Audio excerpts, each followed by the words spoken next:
Ladies and gentlemen, we're here. I'm part of the Kliq, isn't everybody? Yes! Yes! Yes! I got an idea, yeah. Beat up John Cena!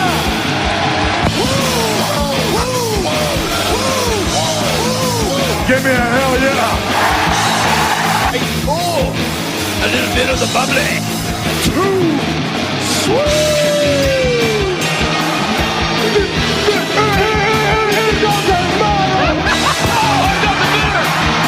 This is where the power lies!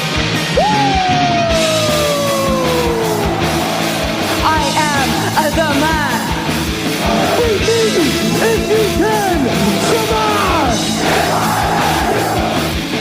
It's showtime, folks!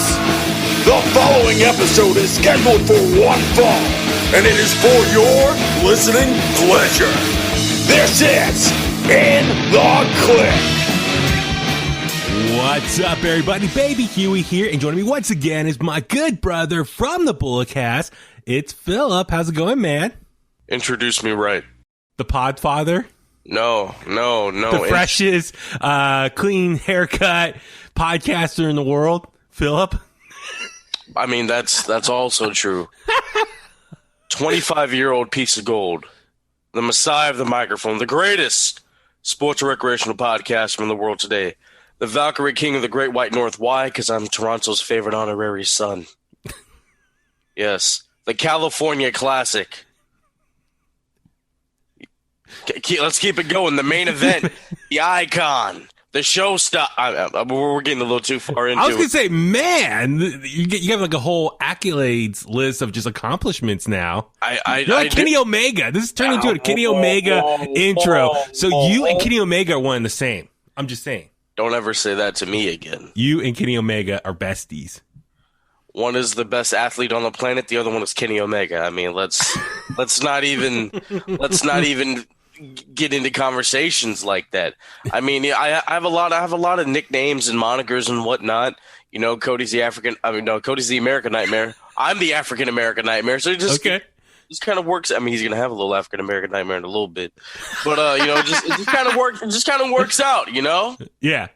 How you been though, man? You've been all right. I haven't seen you in a while. I'm doing great. I mean, I honestly, like the rush and the adrenaline and just everything that was involved with WrestleMania week. It's come and gone now, and I really spent the last week just kind of decompressing and relaxing, and just to be honest, I was a little burnt out because between you and I, Tommy and Richard, when we kicked ass with all of our coverage for WrestleMania week, obviously talking Raw and then NXT TakeOver both nights, WrestleMania both nights, incorporating some of the SmackDown highlights as well.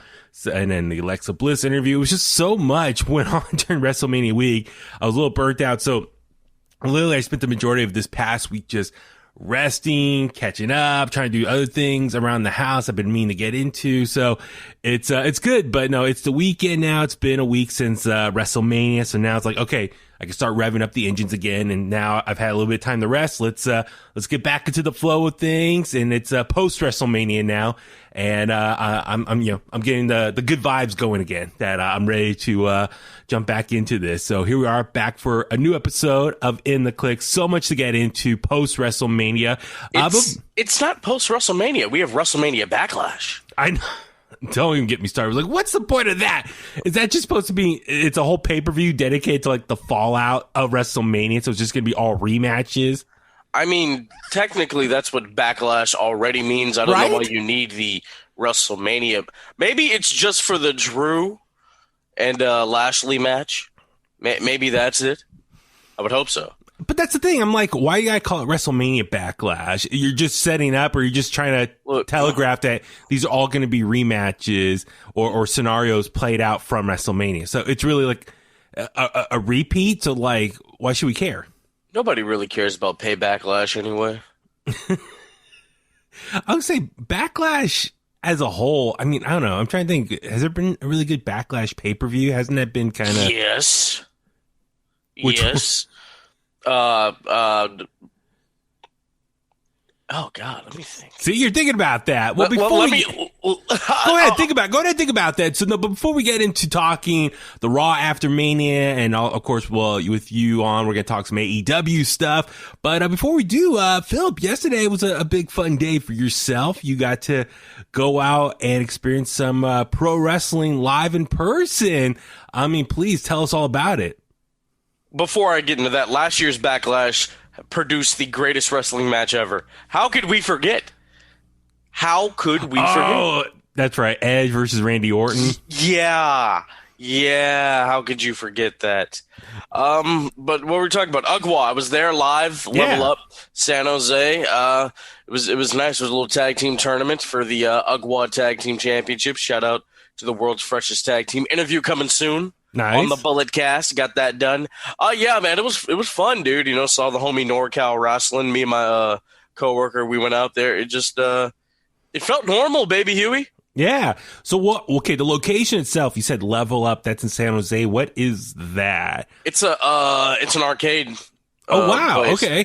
Yeah, so they were open. You can go get like beer, food, drinks. You could use the bathroom. You know, if you wanted to chill inside for a little bit during intermission, you could. Okay, so, and then the setup from what I saw, photos and videos, was outside, right? The ring was set up. Yeah. And then, like, it looked like people were kind of spread out. Is that how it kind of was as well? Yeah. Like, okay.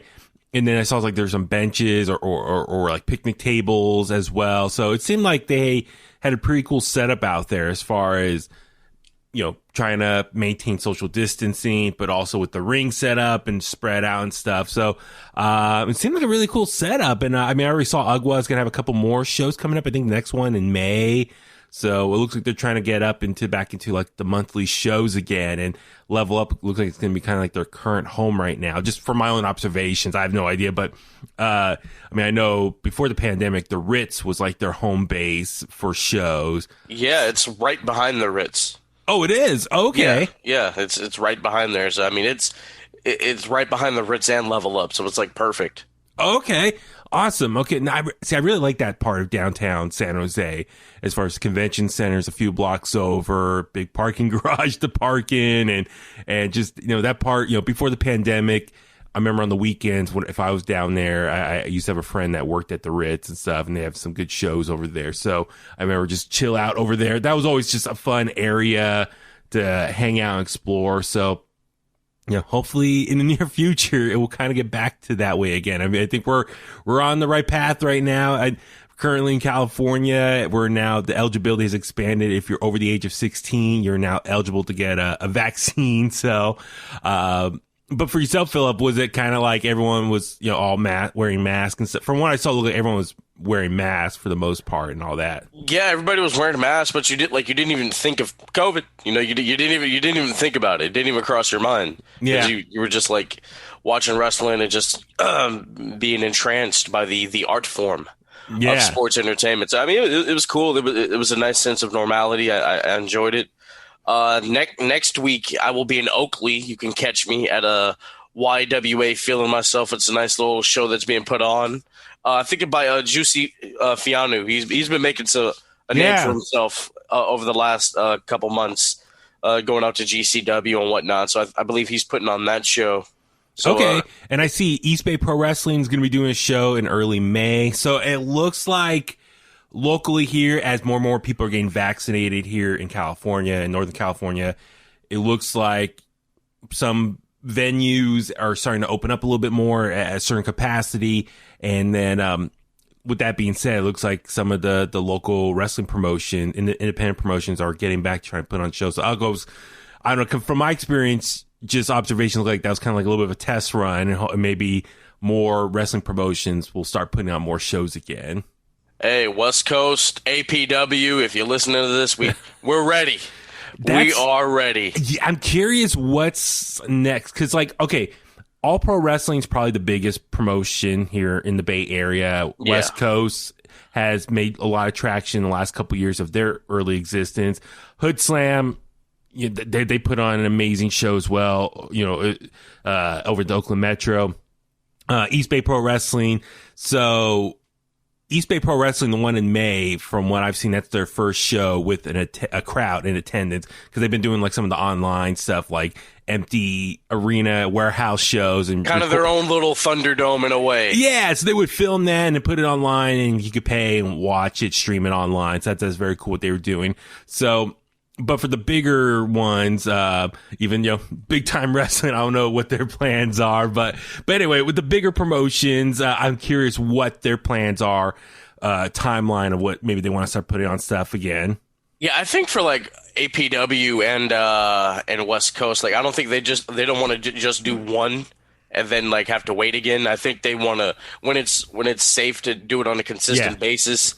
That's when they're going to start, and we know the shows are going to be fire. Yeah. I mean, and I think also too, for a couple things, you look at it for All Pro Wrestling and West Coast. This is just my own, just throwing it out there. With them, they're used to bringing in big talent, like the big independent wrestlers, unsigned free agent wrestlers, to the shows. And so, with that being said, in order to afford those costs, you want a bigger crowd, obviously, so you can use ticket sales to pay off the talent.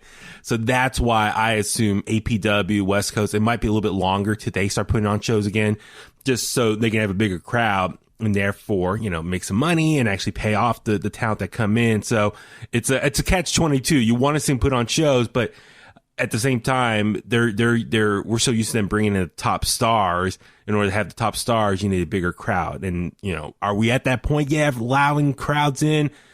I don't know. I mean, it's I think it's a little gray area right now. So I'm hopeful.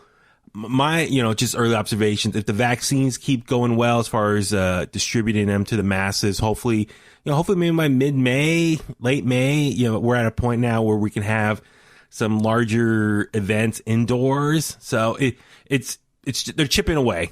California, we're chipping away at kicking the pandemic's ass and getting rid of it, and hopefully getting back to normal. So I'm trying to be patient. And I miss seeing everyone and going to local wrestling shows. Luckily, Phil, you and I are both vaccinated now, so it's hopefully we can get back to this very soon. But I appreciate and I respect all the different wrestling promoters out there who are taking their time and trying to really handle this smartly, trying to be smart how they want to go about this. And you don't want to rush into this because you don't want to get back into the pandemic again. So you want to take your time, be patient, and when the numbers are really low, and hopefully we could be at a point where, venues can allow bigger shows again. So it might be maybe not till this summer. So we shall wait and see. Just be patient, people. Phil, as you say, wear your mask, wash your hands, all that stuff. Oh, wear your mask, wash your hands, wash your yes. Exactly. Yes. I forgot you are. You're two-dose Huey. Yes. Two-dose Huey. Two-dose Huey. They call me the fully vaccinated king. You know that, right? How you feeling? So, I didn't have any side effects from the first one or the second one. So last Saturday, which was also night one of WrestleMania, I got my second shot and I came home. I felt great. My arm was a little sore. I was like, okay, cool. I was worried about some of the side effects. And then the next day, WrestleMania night 2 was going on. I was watching. And literally probably like late afternoon, early evening, I started feeling some chills. Like literally my feet just got really cold. And I was like, oh no, is this chills? Like I was kind of worried, like, is this some symptoms starting to kick in? Cause it's been over 24 hours since I got my shot now. So now it's had some time to sit in my body.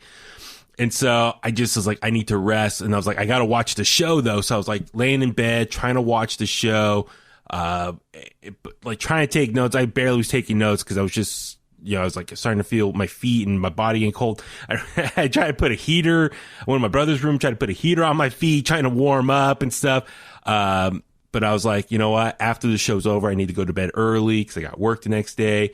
I feel bad. I know you asked me to jump on and do your review for WrestleMania night 2, but I just was like, I could feel my body starting to act up. I was like, I need to rest. I went to bed early, woke up the next day and I felt fine. So, for anyone out there, everyone's different. Everyone's body's different. So, luckily for me, whatever minor symptoms I was feeling, it was gone by the next day. So stay hydrated.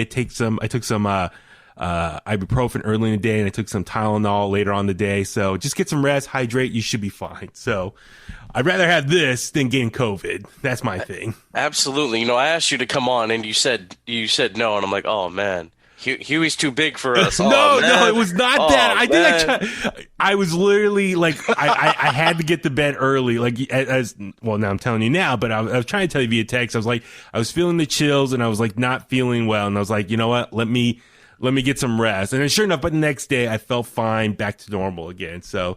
Yes, I feel bad. I felt bad. I was like, I need to get Brandon on and do a make good. Let's go ahead, jump into recapping just the highlights from Monday Night Raw, the Raw after Mania, which for years we have been conditioned and trained and think that this is a big show. This is the Raw after Mania has become a big deal. It's become one of the bigger shows of the years. Philip, do you have any highlights in the past of like Raw after Mania moments that really stood out? I mean, for me, it's like Brock Lesnar when he made his big return for his current run or second run with the company. As I look at this plaque of the Ziggler cash-in, that's right. Yep. That to this day is my hardest mark-out moment. I remember. Dude, that was so fun. 17 years old, hopped off my couch, pounded the ground, started doing the yes chant. Ziggler was my guy. He's still my guy, Vince. Mm-hmm. Yeah. Put him on Raw. Put that WWE title on my boy. Before he leaves. Before he hangs him up. Yeah, I was like, title, dude. Put that title on my boy. Ziggler's getting up there in age now. The more I think about it, I'm like, yeah, man, I wonder how many more years can he go for at this point. He's been there since, 2005 or 6? Let me check how old he is. He's like 41 or something. Like, he's up there, dude. I mean, you just take it for granted.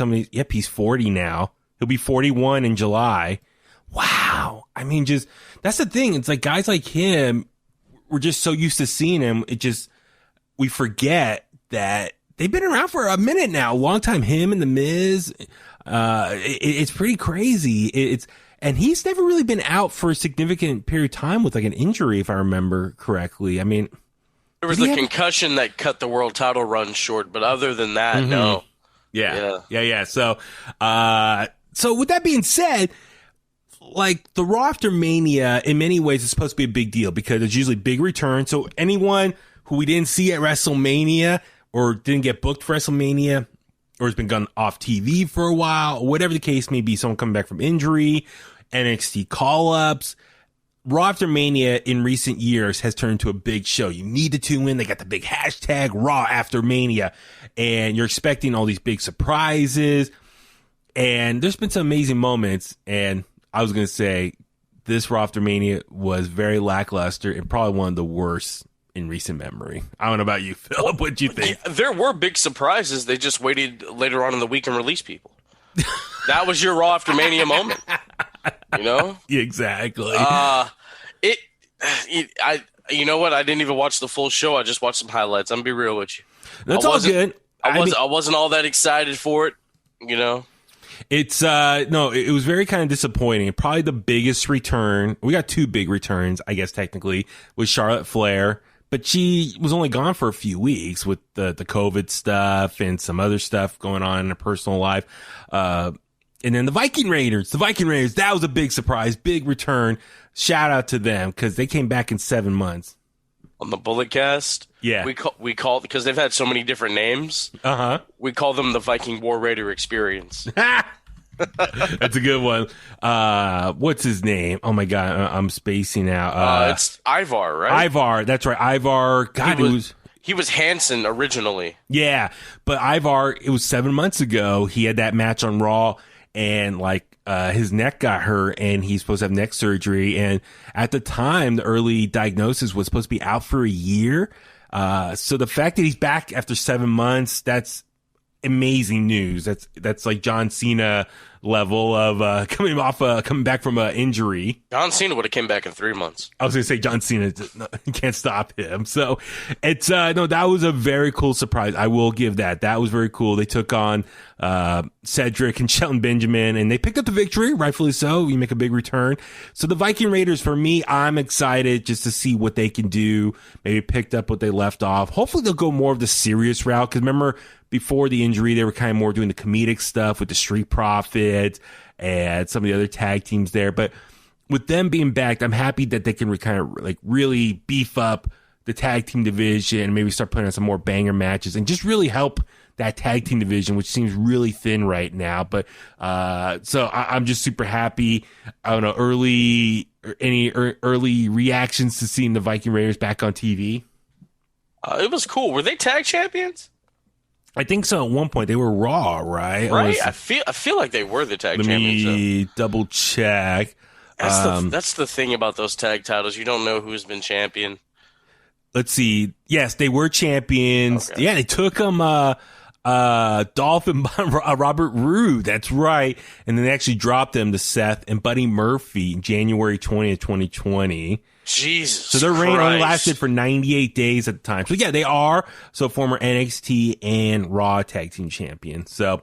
Well, let's get them right back in the title mix. Absolutely. Hey, I'm all for that. I mean, I'm not sure what the plans are for AJ and Almost, right? Is that how you say his name? I forgot they were the tag champions. Well, that's the thing. They weren't even on TV this week. So they won at WrestleMania. They weren't on Raw this week. Sheamus, he won the U.S. title, wasn't on Raw this week. So Sheamus was on Raw Talk. He was on Raw Talk? Yes. Oh, geez. So, man. So giving the big U.S. champion some quality TV time, it looks like. So, but yeah. So anyway, Viking Raiders, like I said, very happy to see them back. So let's go ahead and jump in through some of these main highlights here. So as far as the main event scene, the WWE title picture scene, Bobby Lashley, what's next for him, especially setting him for WrestleMania Backlash. This episode, I think, really just set that up, and we'll go through the big story beats from here. So there's like big three moments. So the show started off, we see MVP Bobby Lashley coming into the arena, which, by the way, a couple things. Let's talk about Raw. The new area of the Thunderdome is now at USF, their gym there. What do you think of the new setup of the Thunderdome now? It looks like they got more TV screens spread out in there, especially by the entranceway. So when the wrestlers come out through the entrance on that ramp, they got more TVs over there. So I think it's cool. It just fills up the place a little bit better. Yeah, it does look wider. There's not that big gap of nothing like when you're walking down the ramp. I do like that. I like the layout of the new Thunderdome. And then also it was announced, so earlier that Monday morning, it was announced, WWE tweeted out that they have a new Raw commentator for Monday Night Raw, Adnan Virk, who, depending, how big of a sports fan you are, he does have history over at ESPN and also The Zone. And so he was announced he was going to be the new Raw commentator moving forward. And so a little bit of a shift in the Raw announce team. So, Tom Phillips, it looks like he's just going to be focusing on 205 Live and other specialty projects for Peacock. And then Corey Graves moving over from SmackDown, now back on Monday Night Raw, is going to be also with Byron Saxton. So that's the three-man group. So what do you kind of think of that three-piece group now? I liked Byron, not Byron. Oh God, what the hell, Corey? I liked Corey and Cole. I liked it. I haven't heard Pat McAfee yet, but I'm sure he did great. I've heard good things about it. Mm-hmm. The new guy, he just kind of sounded like another voice, honestly.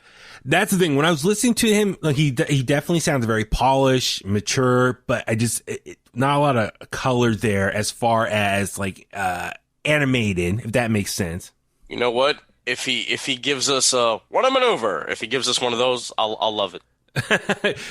To his credit, he kept it simple as far as his announcing. Like it's obvious he doesn't know a lot of the wrestling moves and holds, so he'll like I'm trying to think of an example. I'm trying to think I think for example, if someone hit like a Hurricanrana off the top rope, he would say, "Oh, look at that sweet move off the top rope" or something. You know what I mean? Like he kept it very simple. He didn't necessarily say like the name of the wrestling move, but instead just say, "Oh, so and so struck this person in the corner," or you know what I mean? So he kept it very simple. And then also, to Graves and Saxton's credit, they really carried the show. I think really helped him out and filled in the gaps. So Adnan kind of like maybe starts talking, but then Graves and Saxton would come in and jump in with a lot of great details, or maybe kind of setting up some of the backstory about some of these wrestlers' history, or just some of the moves as well. So they really helped him elevate him and just his play-by-play for the night. What's this guy's name? Adnan Virk. Adnan? Adnan? Like General Adnan? You remember that with Sergeant Slaughter? So yeah, Adnan. Adnan. I think that's how you pronounce it. I'm gonna call him Adnan. That's his name. By the like halfway during the show, Graves and Saxon kept calling him just Verk. So I think Verk's gonna be like his nickname. Everyone's like, hey, Verk. So it's great to have Graves back on Raw. As far as, you know, he's a great color commentator, the personality wise. So I think having him back on Raw is going to be really helpful moving forward. And then Saxon as the third voice, you know, he can fill in the gaps as well. Obviously, bro, Byron Saxton has been there forever. I know. Since like 2009. Yeah, dude. But no, I'm just bummed. I'm gonna miss Samoa Joe. He was released this week, which I'll get into more of the releases with the next episode with Richard and Tommy. But I'm really bummed. I'm gonna miss Samoa Joe doing commentary on Raw. He was really good. Yeah, no, absolutely, man. Go check out the Bulletcast Instagram. I put up a little photo of something Joe could do once his 90 days are up. Oh, yeah. I mean, there's a lot of options. If he gets cleared to wrestle, there's a lot of good options for him out there. So a lot of fun stuff, especially how booming the wrestling scene is as far as other promotions putting on shows and stuff like that. So good stuff. But Verk overall, I think he'll get, you know, it just takes practice. It just get more comfortable learning some of the moves. And, you know, hopefully more of his personality will come through at that point. So, you know, for a first episode, I thought it was good. It was okay. So I think it's just more reps out there and gets more comfortable. There was a couple points early in the show where he started talking and just stops. I don't know if someone was in his ear telling him something and he's not used to someone like talking in his ear, but he would just stop and there would be a little bit of a dead air and Graves would try to fill in that spot as well. So, I mean, I like Tom Phillips though, so I'm a little bummed why he had to be put off. I mean, I don't know what's going on. It's just 205 Live and other assignments. I know he's like a producer behind the scenes. He's kind of like Michael Cole's protege. So I don't know. It's weird. He's kind of bounced around in recent years from show to show. He was on SmackDown for a bit. Then he do some NXT. So I don't know. I don't know if they're going to try to put him elsewhere at some point. I think he's a good commentator. So who knows? Maybe Michael Cole, you know, only has maybe a few years left in him. I don't know. So, I hope they keep Phillips around and do something with him. I think he's a really good commentator. So, I don't know. We shall wait and see. But anyway, back to, you know, Raw itself. Bobby Lashley walks into the Thunderdome and Riddle comes up to him and starts talking and more or less he just challenged him for a match. And it's like, hey, listen, you know, you said anyone can challenge you. So they have a opening match between the two of them. And, dude, I don't know. The common theme on Twitter when this match was happening was, did Matt Riddle piss someone off because he took an ass beating this match? Literally, Bobby Lashley, it was a one-sided match. It went on for a little bit, went through a commercial break, but Bobby Lashley just laid into him the whole time. Riddle got a little offense in at the end, but yeah, Bobby Lashley just destroyed him. So, I guess to solidify that Bobby's just truly dominant, he just beat the crap out of the former U.S. champion. And this shows maybe, I don't know, Philip, is this a way of like symbolically to show that Bobby Lashley's on a whole nother platform right now? Even the guys in the upper mid-card scene can't come nowhere near close to him. So I don't know. I don't know. When you see Bobby Lashley dominate someone like that, what do you think what message are they trying to send? That he's a dominant Look, man, Bobby Lashley, he whooped that ass. He tore that ass up, that ball. Okay. Yeah. Look, I like that. Riddle, and you know how I feel about him. He wasn't even all that great to begin with. You know, Mm-hmm. he's okay. You know, he's the flavor of the month for the stoner fans. You know what I'm saying? Yeah. But Bobby Lashley beating up the former United States champion like that. Mm-hmm. It just goes to show that, yeah, he's the guy. Yeah, exactly. He's the guy they want to roll with. And once we get to the main event, I don't understand why they're going to run it back. Because honestly, I'm tired of seeing him in the title picture. Exactly. So to get to that main event, later on it was teased that Bobby Lashley was going to have an almighty address.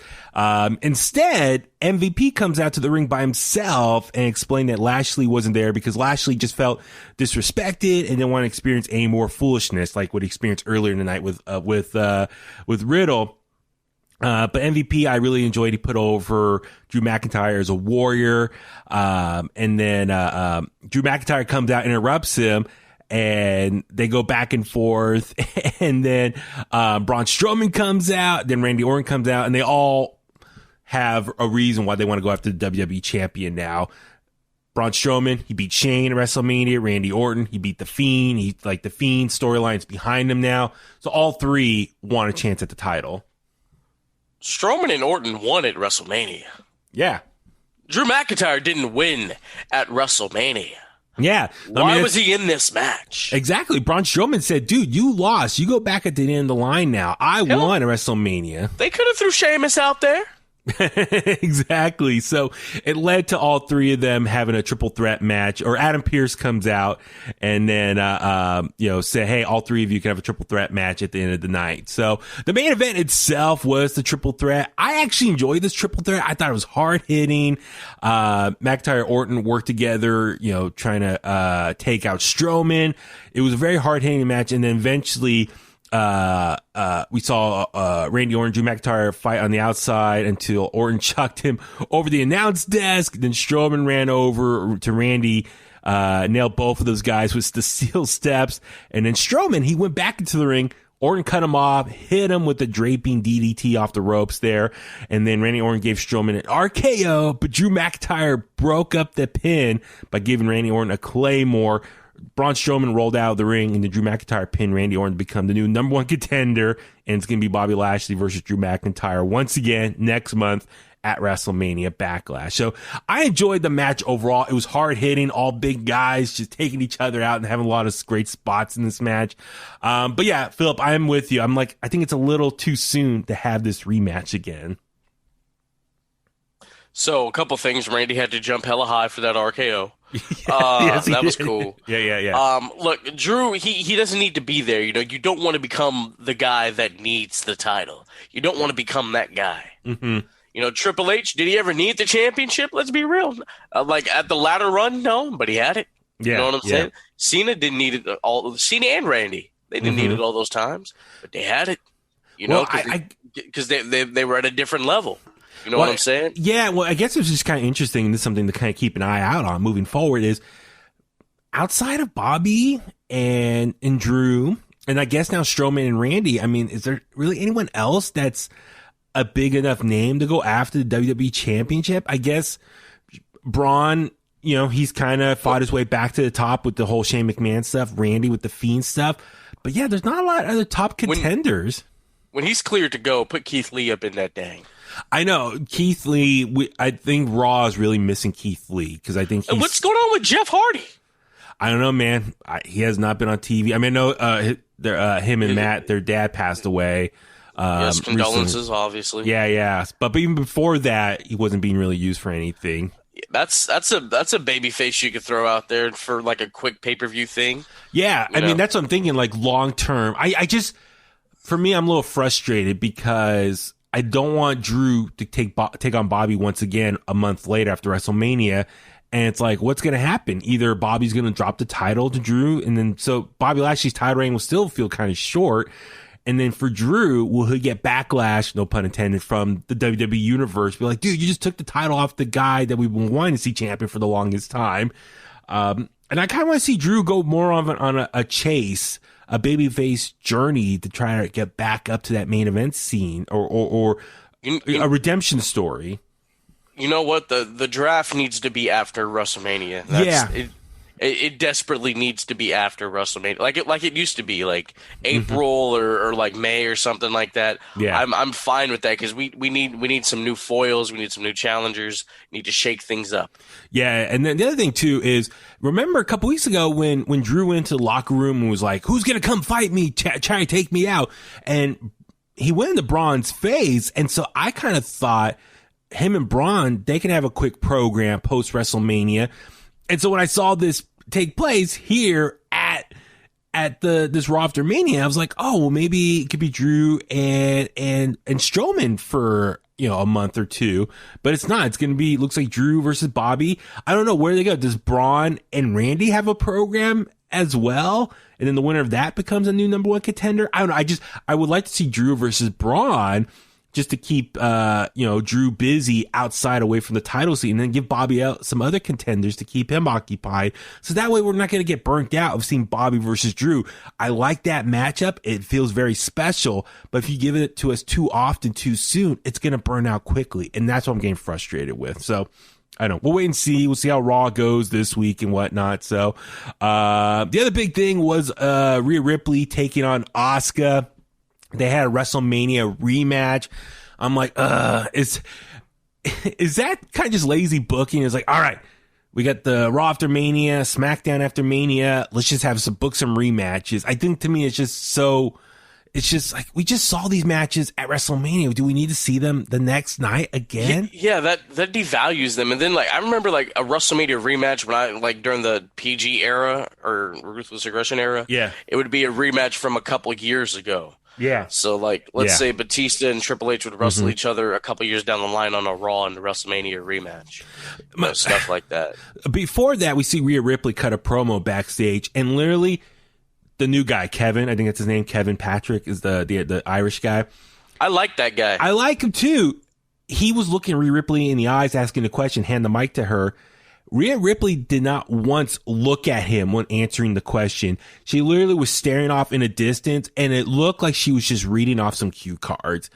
It looked like she was just being robotic and just reading word for word what was presented off the prompter or someone actually holding up some paper. It just did not feel real. There was like no emotion behind it. I just felt felt very dry. So I don't know if this was a case of like they rewrote a promo for her very last minute and she didn't have time to memorize it, but that cannot go. To me, that just looked really bad. It just did not feel genuine and just kind of deflated me already as far as waiting for this match to take place. But before we get to that match, we see Charlotte Flair come out. Big surprise. Welcome back. Cuts this great promo in the ring, just talking about how there's jealousy, people being snakes, demanding matches and going for opportunity. Rhea Ripley, Asuka demanding a rematch, all this stuff, the locker room drama. She explains that she is the best and that she is the opportunity that the locker room should be going after her. What'd you think of this promo here? Everything she said is true. Yeah. She is the opportunity. I mean, you look at it multiple time, like in what, an 11-time women's world champion, something like that. Yeah. I mean, like, come on, of course, she is the opportunity. Yeah, I like how she explained that she was mad that she wasn't welcome at WrestleMania. She didn't have a match booked, first time in a long time. How it wasn't her fault that Asuka needed a new tag partner, that her dad, Ric Flair, made an ass of himself earlier this year, and the whole Lacey Evans storyline, and that she challenged Asuka on Raw not too long ago, but Asuka didn't respond. Rhea Ripley took advantage, slid in, and challenged her, and then had the match and became champion. So she called Rhea Ripley a snake and claimed that everyone in the division was jumping for joy, that she wasn't at WrestleMania, and said Karma's a bitch and that she was that bitch. And, she started going down a list naming all the people that wrestled on WrestleMania weekend from the women's division, and none of them could compare to her. And Charlotte said she didn't steal opportunities. She was the opportunity. I thought that was a great, powerful line there. And it really just shows like she is the cream of the crop. No pun intended, since I'm wearing my Macho Man shirt of the women's division. Cream of the crop, man, Like Delaware Bill, Well, look, man, Charlotte needs to be a heel for the remainder of her career. Yeah. That's her cup of tea. That's her bread and butter. That's where she fits in. I thought this felt more genuine. This was a better promo for her than we've seen as of late. Genetically superior? Nice people don't say that shit. Yeah, exactly. So, like for real. Like, let's say my dad was a famous athlete or something, like Deion Sanders or something. Be like, oh, I can do this. I'm genetically superior. My genetics mean that I can do anything better than you can. Come on, nice people don't say that. Come on, let's be real. That's a heel thing to do. She needs to be a heel for the rest of her career. Exactly. So keep in mind. So let's keep that promo on hold, just in the back of our brain for a second. So later on in the night, we see Rhea Ripley take on Asuka. I thought this was a pretty good match as far as the intensity, the back and forth. However, I think it's just Rhea Ripley and Asuka just don't have a lot of chemistry together. I felt there were some moments where the synergy between the two of them just felt really off. There were a couple little botch spots or it looked like Rhea was going to try to attempt a move, but Asuka didn't respond correctly and Rhea just fell over. So it wasn't as smooth, but there were some moments that I really enjoyed the how quickly they were, feeding off each other. There were some good moments, but there were some other moments where it just felt a little off. So I think it's the fact that the two of them haven't really wrestled each other all that much. And so they don't have that chemistry between the two. So I would hope we'll get more matches between the two of them. And then maybe they'll put some bangers on, later on this year, next year, for years to come. That's what I'm looking forward to. But anyway, the match ended in a no contest because they were on the outside. Charlotte Flair comes out, pushes both of them into the ring post and starts kicking the crap out of both of them. And so Charlotte obviously sending a big message that she wants to come after that Raw Women's Championship. Great. I love that. That's cool. Philip, my only problem is I wish she would have done that promo after this segment, interfering in the match. Because her promo happened earlier in the night, and then we had this Raw Women's rematch, and then she inserted herself there. So it was like we already saw her on the night. I thought it just would have been more impactful. We had the Raw Women's rematch, championship rematch here. They duke it out. Charlotte comes running out, attacks both of them. Big surprise, big return. We haven't seen her in weeks. She's back. She's kicking ass, and then goes in the ring, grabs a microphone, and then says that promo, which she said earlier in the night.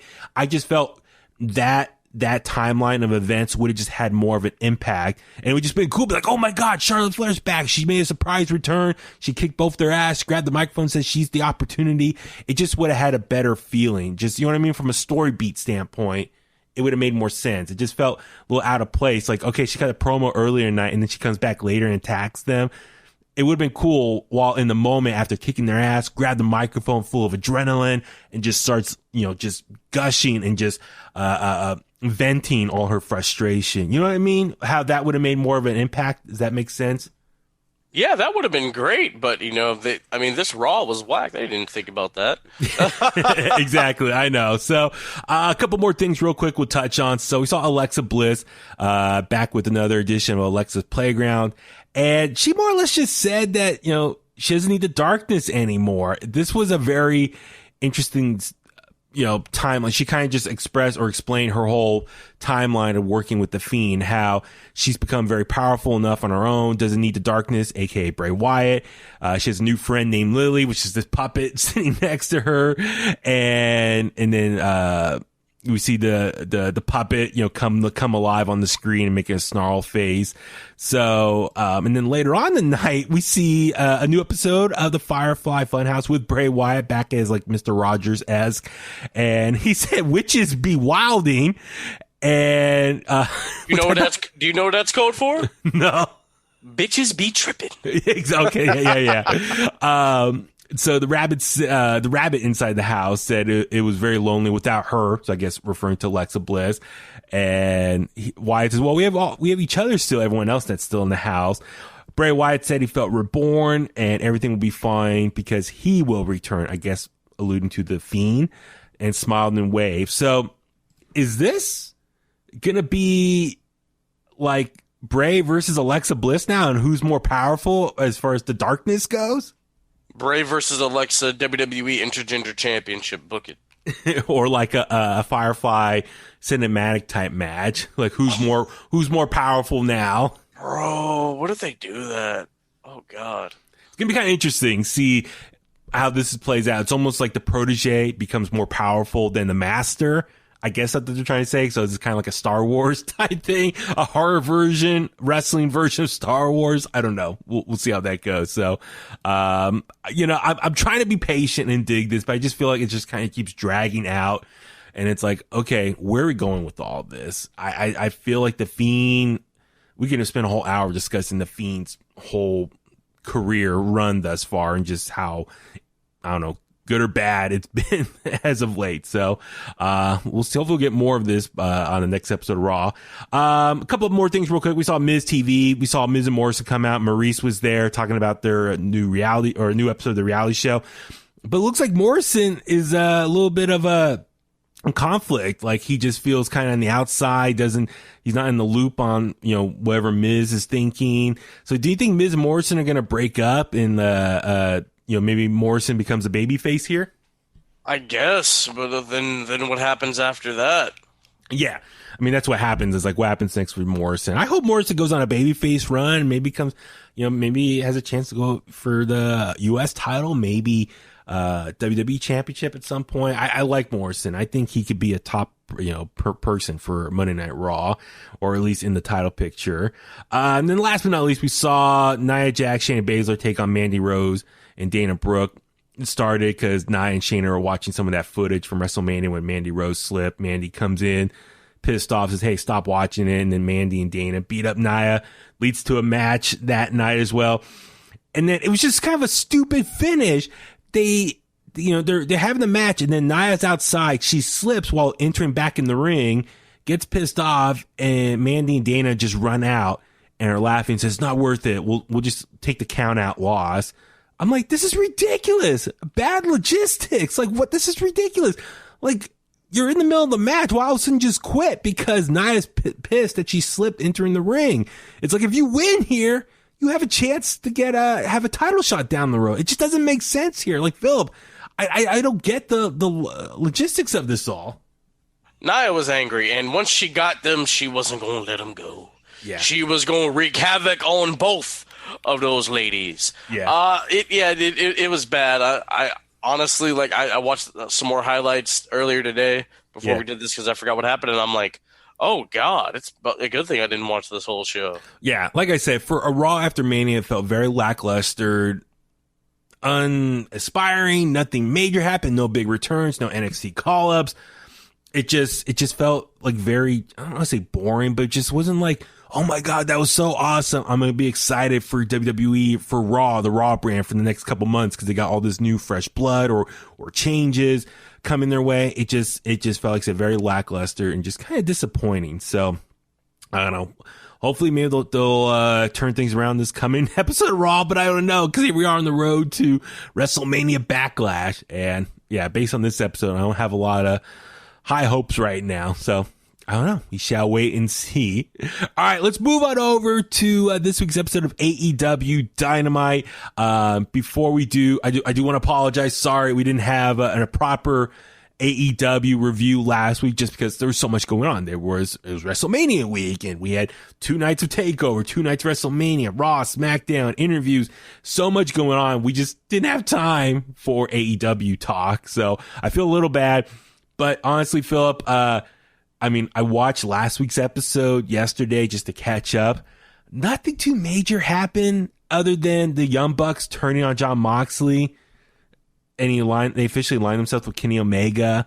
Mike Tyson made an appearance. But I don't know. Was there anything else from last week's episode that really stood out? I mean, we can talk more about it. The Jericho promo, the babyface promo. Yeah, that's right. I really enjoyed Jericho's promo, the babyface promo, and officially announcing Blood and Guts is going to happen, their version of War Games, on Cinco de Mayo, right? May 5th. It's going to be pretty cool. I'm looking forward to that. So Inner Circle versus the Pinnacle. And like I say, we'll go through this week's episode of Dynamite, and we'll make some reference to last week's episode, how they cross over. Big thing happened on this week's episode of Dynamite. They hit a mill. I know. So, yeah, that's the big thing as well. So this week on Wrestling TV, it was NXT's debut officially on Tuesday nights by themselves. I know they had a couple episodes on Tuesdays last year. Well, it was like Super Tuesday and stuff. But this is the official move, and they're now official on Tuesday nights. And AEW is officially by themselves on Wednesday nights now. So the Wednesday Night Wars are officially over now. And man, it was cool. NXT had like over 800 something thousand viewers on Tuesday night, and then AEW had over 1 million. So yeah, they had 1.219, and it was like their second biggest ever, I think it was, since their debut. But I mean, one, it just shows obviously they made the right choice. Both parties involved as far as NXT moving to Tuesdays. Cause look, they got a bigger, cause they normally average 600,000 roughly, 700,000. So they got a bump by going to Tuesday nights. AEW got a big bump as well, moving to over 1 million. So it's just, I think for a lot of wrestling fans, it makes it easy for them to watch Tuesday nights, Wednesday nights separately and watch both brands separately. Cause I think most of them are fans of both shows. I'm looking at it. AEW had a 20% increase in the 18 to 49 demographic. Yeah. Because they were alone. Yeah, I think it's going to be great for both parties.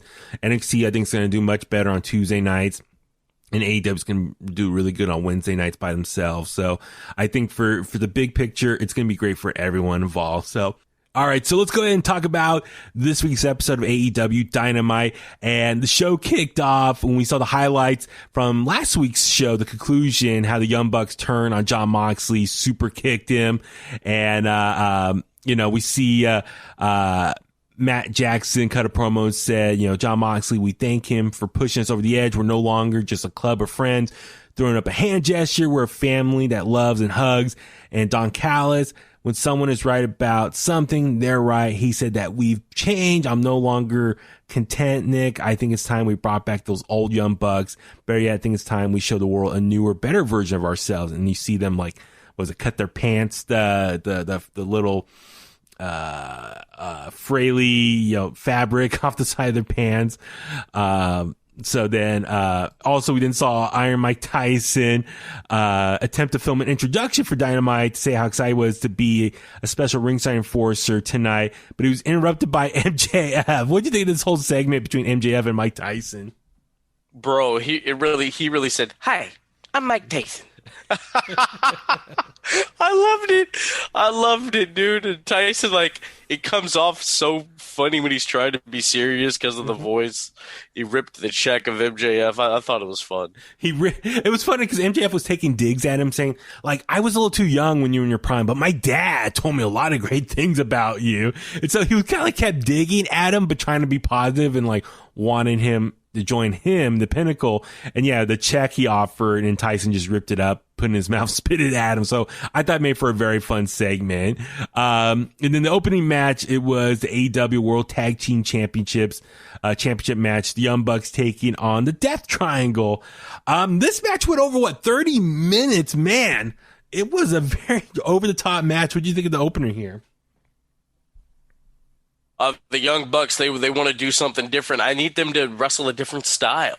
They don't have to do the flippy-ish now. They can be more sinister. They can do the ground and pound. I want to see that. The finish, take the mask off of Ray Phoenix, super kicking him. I like that.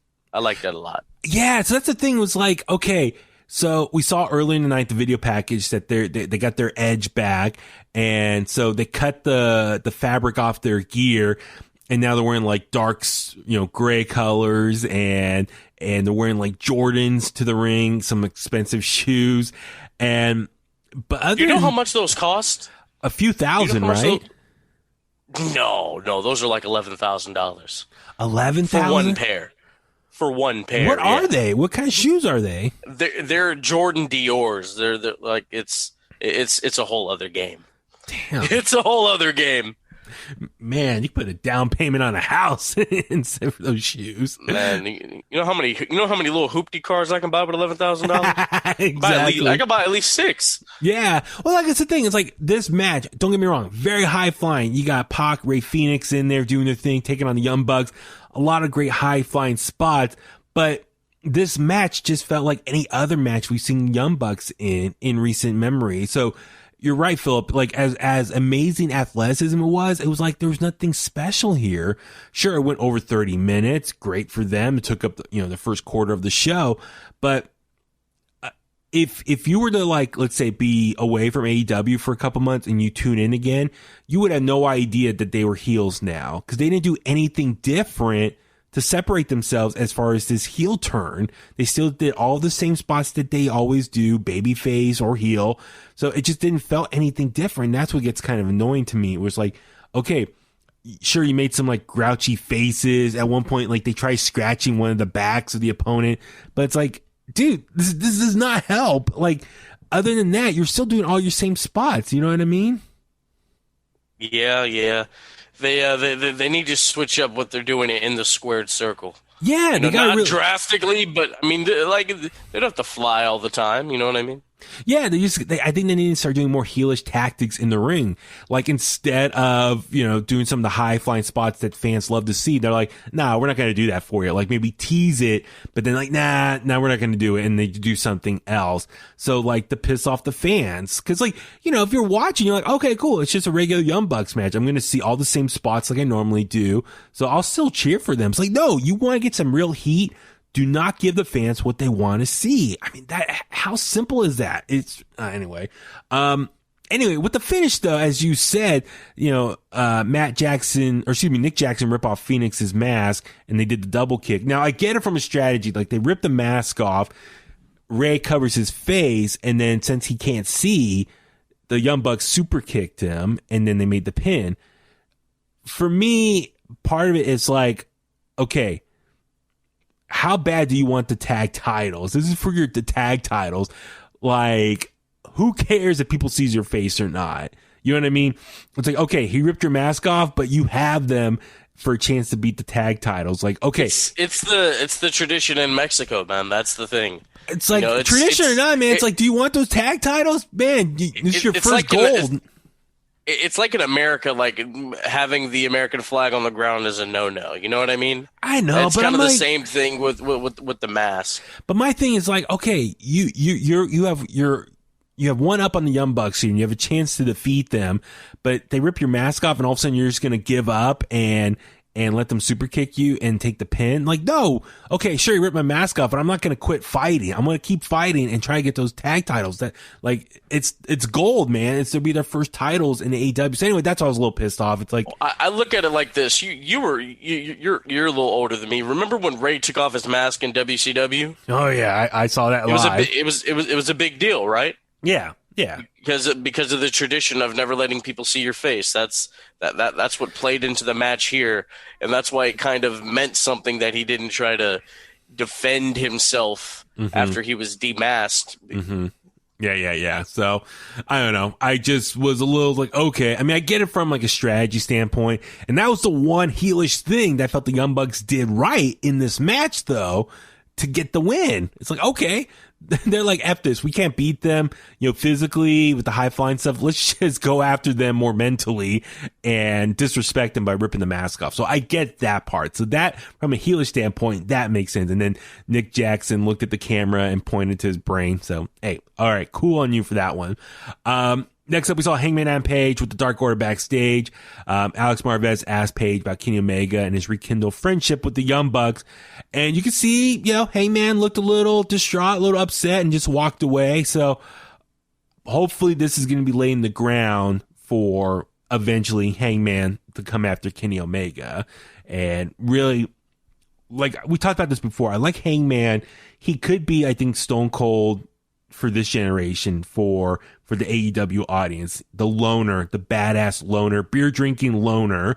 So I think this could be cool if everyone else formerly of the Elite are against him. He can, and they're all heels. He could be the one to go after them and kick their ass. So yes, I'm all for James that. Storm 2.0. Exactly. So, and then it was also cool. We saw Alex Marvez do an interview with the Inner Circle and Mike Tyson, and I kind of enjoyed. Hey, listen, to give Mike Tyson credit, dude, he did a good job of doing an interview, and I don't know if like those lines were improv or not, but hey, he did a good job as far as holding his own in those segments, if that makes sense. I enjoy that. I'm with my man Chris here. I don't like what MJF's been saying. And that's in Jericho. I'm gonna help the Inner Circle go up against the Pinnacle. Because I'm Mike Tyson. I like how Jericho said, like, hey, they realized, Inner Circle realized the errors in their ways of recently, and they want to make amends and apologize. And one of the first people he called was Mike Tyson, and then asked Tyson to come out, be the enforcer. And then Tyson, to his credit, he's like, Chris, I'm going to call it down the middle. I'm going to be fair and balanced. I was like, okay, that's cool. And Jericho's looking at me. I could tell Jericho was smiling. Like, he probably wanted to laugh, but he had to keep it in.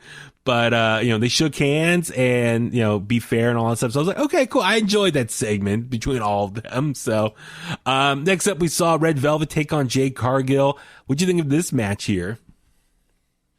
It was cool, Jade, you could see the areas where she still has a lot of room to improve, but all in all, yeah, she won. Yeah, no, this was their first match together one-on-one because previously Cody and Shaq involved. So, Red Velvet, I really like seeing her in the ring, and she has a lot of great potential. Jade Cargill, obviously much more greener compared to Red Velvet. So Red Velvet had to be the one to carry this match. But Jade, though, dude, just, her look, her charisma, the wrestling hopefully will come quick in the ring, but she has everything else, good mic skills, the charisma. Man, she can be big things for them down the road. So I just hope they don't put the title on her too soon. Keep building those wins up, getting her some more ring time, and just build her up. And then maybe like next year, she can be like a champion of some sort. Britt Baker, I think it should be due to become champion sooner rather than later. Speaking of Britt Baker, we see Shivani interview Britt Baker with Reba backstage, and she talked about how she's currently ranked at 7-1. Baker said she's going to be elevated to the number 2 position because Red Velvet lost tonight. So at least, okay. I like Britt Baker kind of analyzing the rankings here. So, I want to see Britt Baker become champion pretty soon. Next up, we saw Anthony Ogogo, who was joined by QT Marshall and the rest of the factory, made his in-ring debut against Cole Carter. Dude, this was a squash match.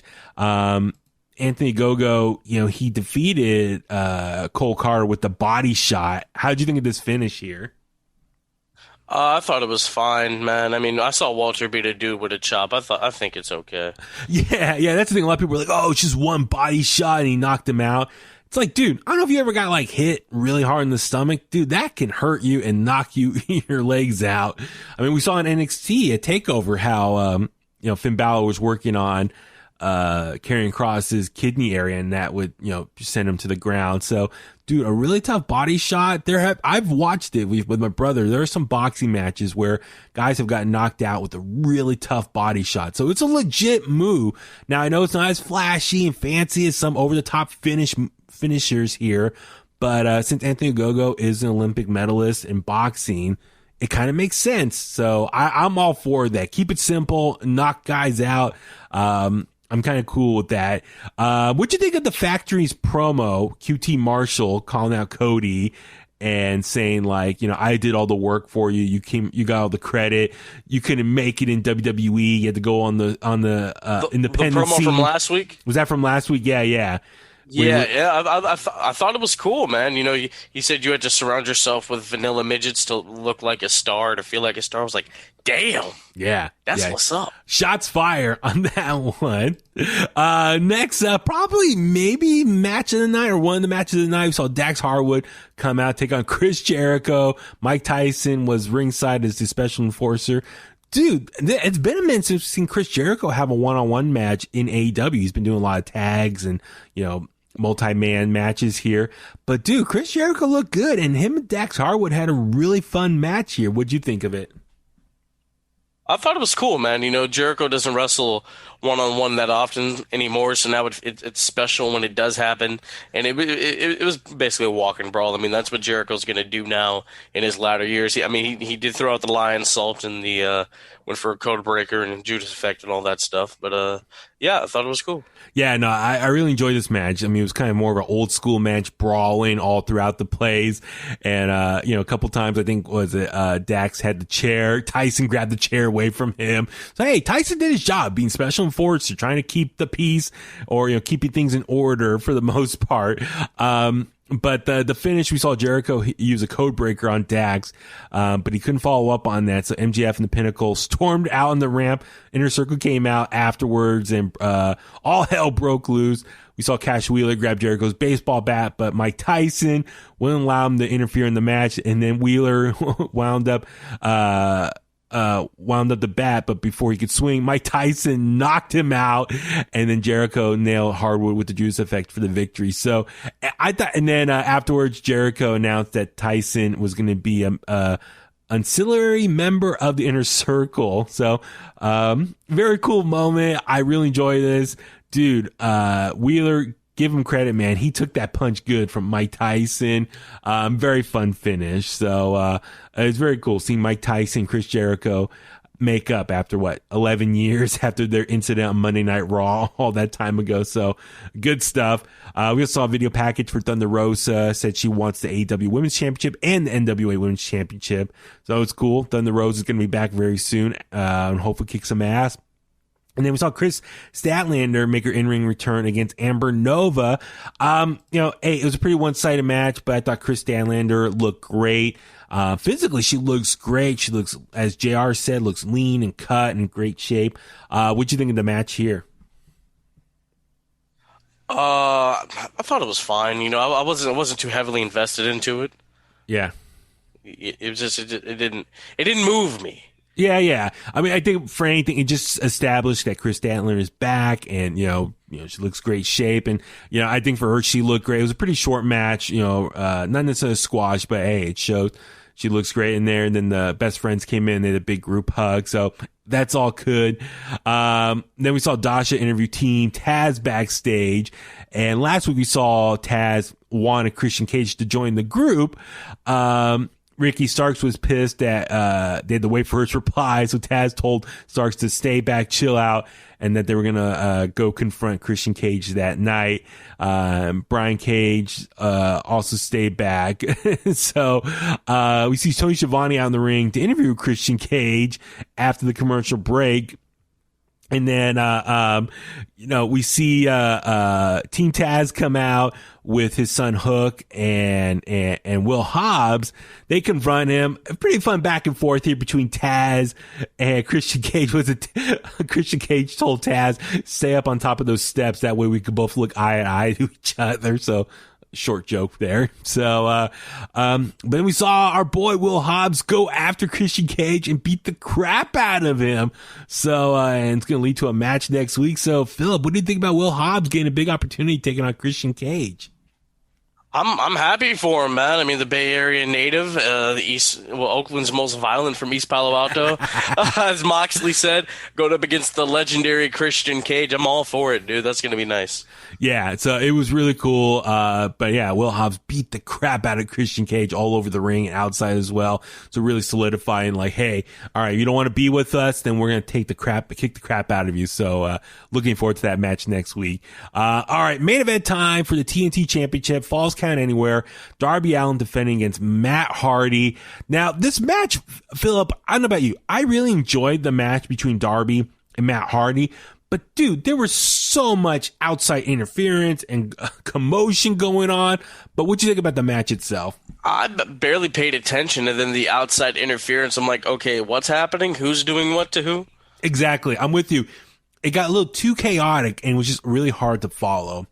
And I think that's the problem with AEW sometimes. It has like that old WCW tendency where you have a match going on, but then you have like so many outside interference, people running down, getting involved. It becomes very overbooked. And I'm like, I can't keep track of it all.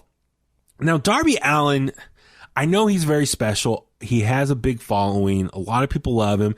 But for me, it's kind of like there's a template to his matches where it's like he goes out there, takes a beating for like 85% of the time, and then he makes a big comeback at the end and wins. So I don't know, Philip, like, explain to me, like, maybe from your perspective, Darby Allen or guys like him who have that type of style where they take a beating the majority of the match, but then find a way to win at the end.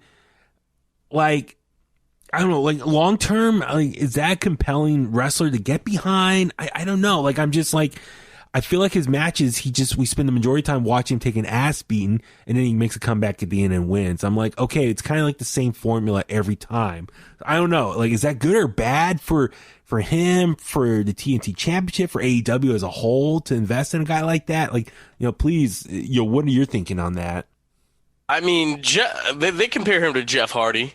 But here's the thing, Jeff got way more offense and then this guy gets in. Exactly. You know what I'm saying?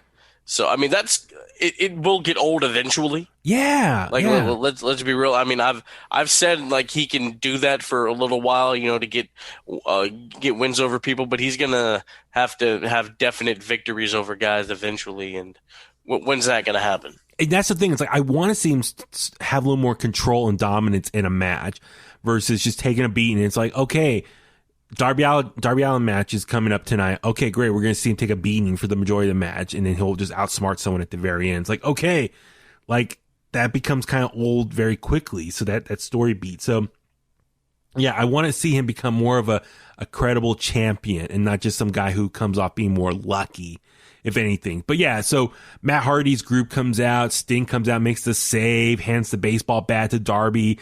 Darby was going to try to use it on Matt, but Matt low blows him. The bat falls to the ground, but it comes back later into the night. They go backstage in the go position, they call it. I guess they can't say gorilla position. We see Tony Khan. We see Darby on a table. Matt Hardy goes up the ladder, lands on top of him. They go back outside to the main area. And then Darby Allen, back at the announce table, does a coffin drop onto the table, pins Matt Hardy.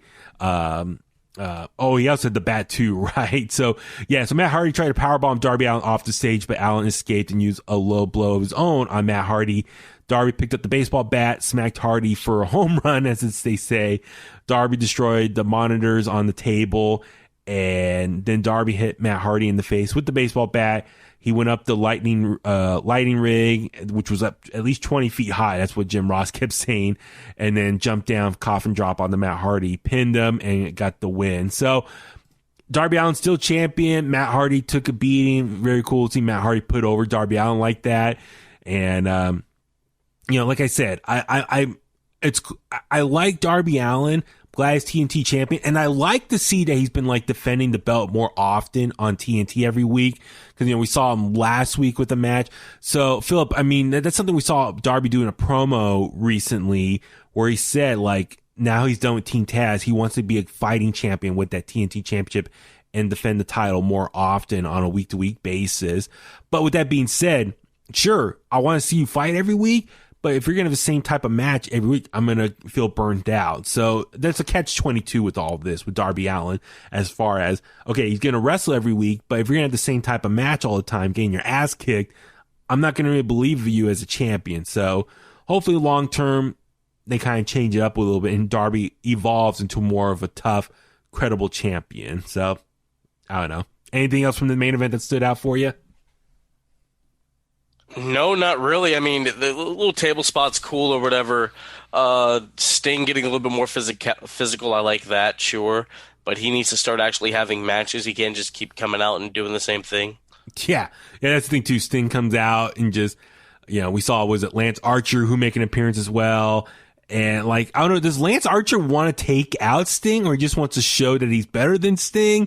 Like, they have a stare down, but then he takes out the other guys in front of Sting. So that's a whole. He's trying to impress Sting. That's what that is. He's because Sting hyped him up a couple weeks ago, so he's trying to like show like, yeah, no, I'm the right guy for the job. I can do this. Yeah. So, hey, listen, it's gonna be interesting to see moving forward. Now, it looks like we're gonna see the build continue between the Inner Circle and Pinnacle now, leading up to their Blood and Guts match on May 5th. I'm looking forward to that. So that's going to probably be the main focus for the next couple weeks.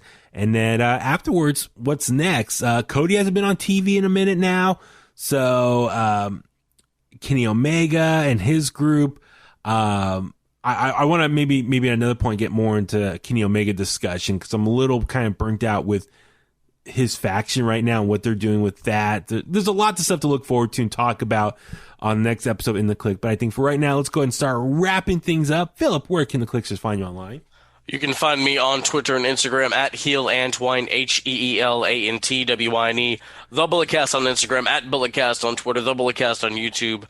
The interview with the world's freshest tag team will be up either Tuesday or Wednesday. Look out for that. I'm going to that wrestling show in Oakley. Oh my God, I forgot what the name of it was. But I think it was FWM or something like that. It's like, $5 for an adult? So, hey, man, if you don't got anything else to do, go Go check it out. West Coast Design will be there. Juicy Fiano will be there. Some other local Bay Area names. Yeah, that's pretty much about it. Stay clean, stay strong, stay safe, stay quarantined. Diamonds are forever. So is the Microphone Messiah. Right on. I'm Baby Huey. Follow me on Facebook at Baby Huey Official, Twitter and Instagram at Baby Huey83. And for everything else, of course, follow In The Kliq at In The Kliq on Facebook, Twitter, and Instagram as well. Subscribe to us on your favorite podcast platform. Also on YouTube. And get the merch by clicking the link in our bio. inthekliq@gmail.com. Please email us anytime with your questions, topics, anything that's on your mind. We appreciate all the support. And on that note, let's go home. And that's the bottom line because Huey said so.